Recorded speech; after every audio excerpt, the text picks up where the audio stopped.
Welcome everyone. हम लोग 12th के लिए पिछले जो हमारा वीडियो था उसमें हम लोगों ने फॉर्मल एंड इनफॉर्मल रिप्लाईज पढ़े थे। इनविटेशन रिप्लाई शॉर्ट पैराग्राफ का टॉपिक चल रहा था हमारा, तो इनविटेशन रिप्लाईज हमने पढ़ लिए। जैसा कि मैंने पहले बताया था कि उसमें हमारे 5 टॉपिक है जो 4 मार्क क्वेश्चन यह हमारी बोर्ड के एग्जाम में पूछा जाता है। तो हमने रिप्लाई समझ ली, इनविटेशन रिप्लाई। अब अगली बारी आती है, हम नेक्स्ट टॉपिक लेते हैं उसी का। शॉर्ट पैराग्राफ में ही दूसरा जो टॉपिक है वो है नोटिस। नोटिस राइटिंग जो है वो कैसे लिखना है, किसी भी तरह की अगर कोई सूचना, कोई नोटिस अगर कहीं नोटिस बोर्ड पर लगता है तो उसका बनाने का तरीका कैसा रहता है, उसको हम लोग एकदम ठीक से इस वीडियो में समझेंगे। तो चलिए हम लोग चलते हैं इस नोटिस राइटिंग की ओर।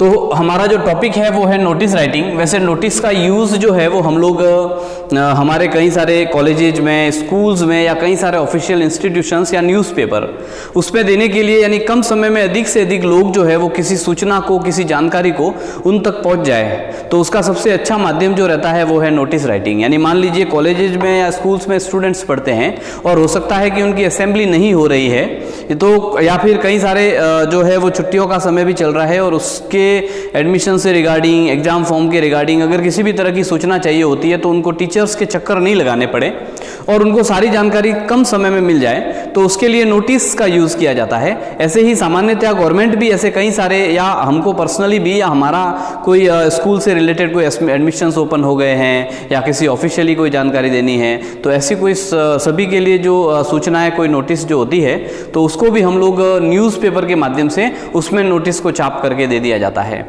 तो इसके लिए यह हमारे लिए बहुत ही ज़्यादा उपयोगी रहता है। उसको कैसे लिखा जाता है, एग्जाम में भी हमारा 4 मार्क क्वेश्चन, जैसा कि मैंने पहले बताया था, पूछा जाता है। तो इसके लिए हम इसको ठीक से समझेंगे कि कैसे इसको हल करना चाहिए, एकदम सरल नोटिस जो है वो कैसे बनाया जा सकता है। सबसे पहले कुछ बातें जो नोटिस में ध्यान रखने की है, वो क्या क्या ध्यान रखने की है, उसको हमको विशेष रूप से पहले समझना होगा। तो चलिए, सबसे पहले जो है वो नोटिस हमेशा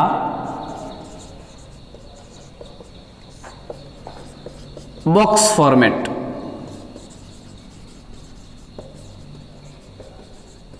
बनाकर लिखना चाहिए।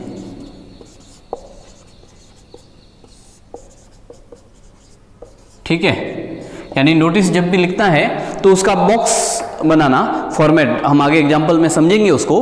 तो जैसा हमने फॉर्मल इनविटेशन रिप्लाई में बॉक्स बनाया था, इसी तरह का, क्योंकि हम किसी कागज की पन्नी पर यानी कंप्यूटर के द्वारा प्रिंट टाइप किया हुआ होता है, न्यूज़पेपर में भी आता है, तो एक पर्टिकुलर बॉक्स बना हुआ होता है, हमको भी वह बनाना है। ठीक है ना। नोटिस के लिए वर्ड लिमिट 50 वर्ड्स है, अतः हमें कम से कम शब्दों में लिखना चाहिए।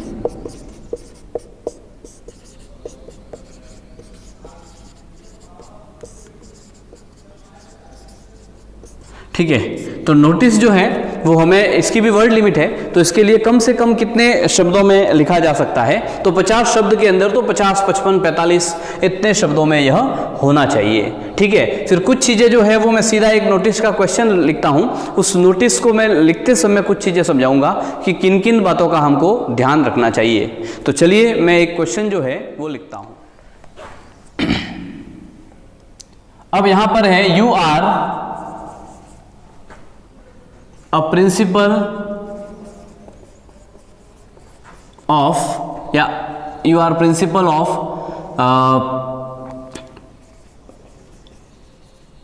आदर्श विद्या निकेतन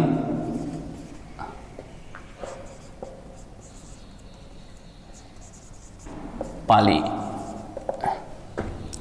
Your school is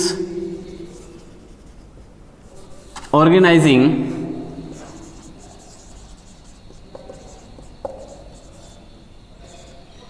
N educational tour. सबसे पहले हम लोग बिल्कुल एकदम इजी वाला नोटिस लिखेंगे, Delhi. Draft a notice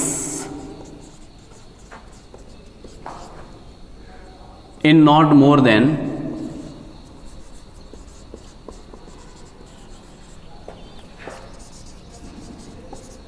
50 words.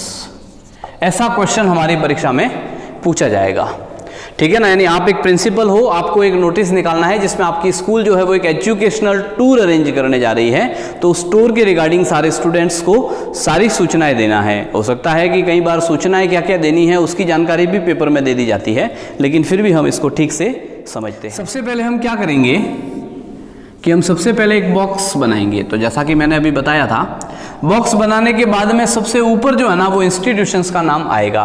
तो इसके लिए मैं यहां पर लिखता हूं एक बिंदु और कि नोटिस में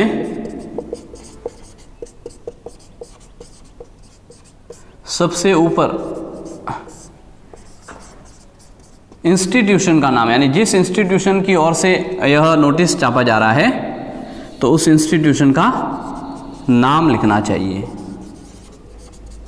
ठीक है। तो इसीलिए सबसे पहले हम इंस्टीट्यूशन का नाम लिखेंगे। आप प्रिंसिपल आदर्श विद्या निकेतन पाली के हैं, तो सबसे पहले यहां पर आदर्श विद्या निकेतन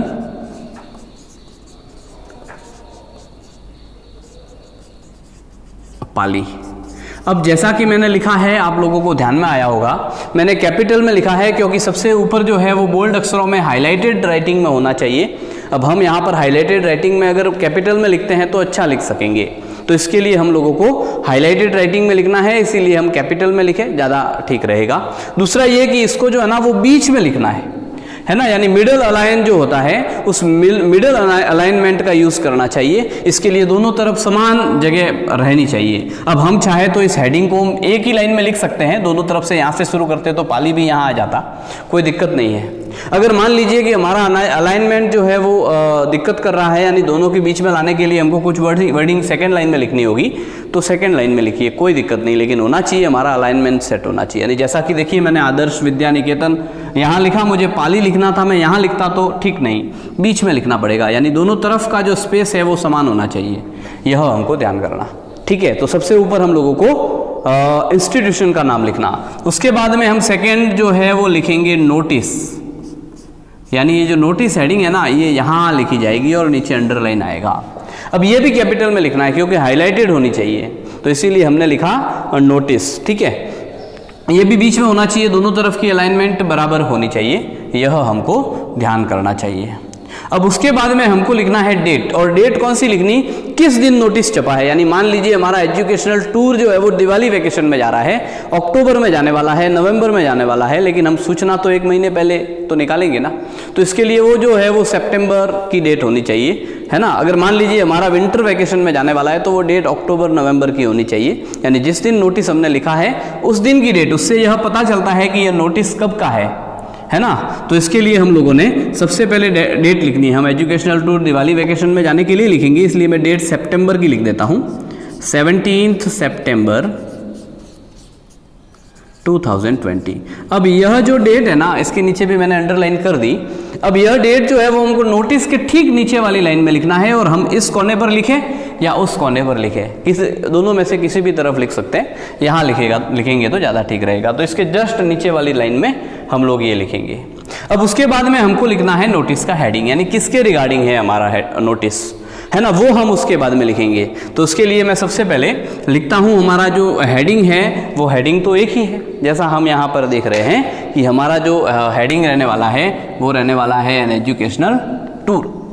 तो हम जो है वो एन एजुकेशनल टूर यहाँ पर हेडिंग लिखेंगे, वो भी बीच में ही होगा, लेकिन इसको लिखने का एक अलग प्रकार ये होगा,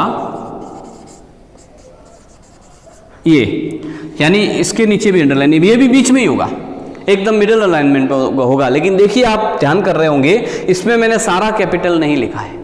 अब इसमें हमको कैपिटल क्या क्या लिखना, तो एन का ए लिखा, एजुकेशनल का ई लिखा, टूर का टी लिखा। तो इस प्रकार से यह जो भी जितने भी वर्डिंग्स है उन वर्डिंग्स का जो फर्स्ट लेटर है वो हम लोग कैपिटल लिखे।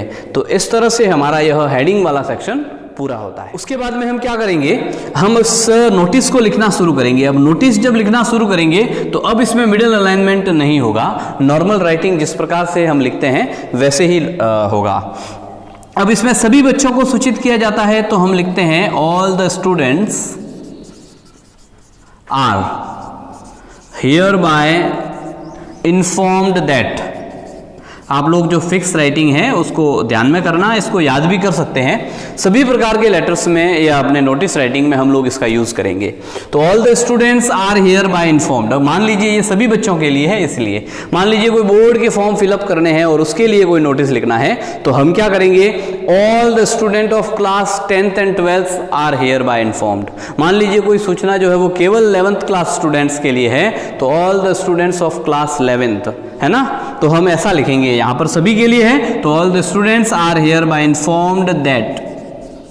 और उसके बाद में जो भी कार्यक्रम होने वाला है वो फर्स्ट रो में, यानी पहली हमारी जो लाइन होगी उस पहली लाइन में हम सारी सूचनाएं एकदम पूरी हम फिर हम लिखेंगे our school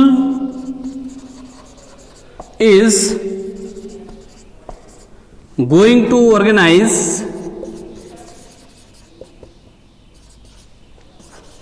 an educational tour to Delhi in Diwali vacation. अब यह पहली लाइन में सारी सूचना आ गई। हम लोगों को चाहिए, यानी बच्चों को क्या क्या जानकारी चाहिए, तो एजुकेशनल टूर कहाँ जा रहा है, पहला प्रश्न ये आएगा, तो दिल्ली जा रहा है। कब जा रहा है, दिवाली वैकेशन में जा रहा है। ये आ गया ना, तो ये मुख्य सूचनाएं जो थी वो उनको यहाँ पर जानकारी हो गई। अब आगे की जो सूचनाएं है वो यही होगी कि इनको कब तक नाम देने हैं और कितनी फीस जमा करानी है, टूर फीस, उसकी जानकारी हम लोग आगे देंगे। The person who are interested may give to the names their names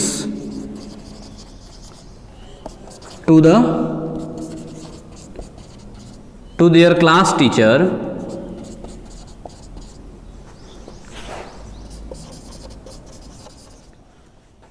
along with rupees 2000 before, कौन सी डेट को निकाला है, 17 सितंबर को, तो बिफोर 25 सितंबर 2020। ठीक है, इस तरह से हमने यह सूचना लिख दी। अब सेकेंड लाइन में क्या लिखा, तो the person who are interested. अब ऐसा क्यों लिखा, क्योंकि जिन बच्चों को आना है वही आए, सबके लिए कंपलसरी नहीं है, तो इसीलिए जिनको भी आना है वो अपने क्लास टीचर को अपने नाम लिखा देवे, और नाम लिखाने के साथ में 2000 रुपये जो टूर की फीस है वो फीस भी जमा कराए। ठीक है ना, ऐसा इन्होंने बताया 25 सितंबर से, यानी 25 सितंबर से पहले। और उसके बाद में यहां पर नीचे लिखेंगे मिस्टर MS राजपूत, और यहां लिखेंगे प्रिंसिपल। थोड़ा कम दिख रहा है, हम लोग अगले में देखें। ठीक है, यहाँ पोस्ट लिख दीजिए। तो इस प्रकार से, और हमारा यह नोटिस राइटिंग हमको लिखना है। हम लोग ठीक से इसको समझेंगे, इस फिक्स लैंग्वेज को याद करेंगे। फिर मैं अगला जो वीडियो अपन पढ़ेंगे उसमें हम नोटिस की और 2-3 एग्जांपल्स पढ़ेंगे, और उसमें हम लोग समझेंगे कि अलग टाइप का प्रश्न आने पर किस तरह का नोटिस हमको लिखना है, और थोड़ा इसको डिटेल से इस नोटिस को अच्छे से समझने का प्रयास करेंगे, है ना। उससे पहले हम लोग इसको ठीक से पढ़ करके इसका अभ्यास करें। Thank you.